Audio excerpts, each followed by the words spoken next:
اپنوں کی غلطیاں بھی اپنی ہوتی ہیں، مل جل کر سدھار لینی چاہیے۔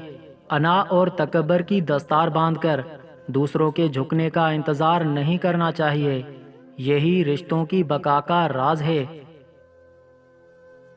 وقتی پریشانیوں کو سوار کر کے سوائے ذہنی اذیت کے اور کچھ حاصل نہیں ہوتا، بس یہ جان لیجئے کہ ہوتا وہی ہے جو اللہ پاک چاہتا ہے۔ تنہائی ہمارے آس پاس کے لوگوں کی موجودگی کا نام ہے۔ ہمارے آس پاس موجود انسانوں میں ہماری غیر دلچسپی ہمیں تنہا کرتی ہے۔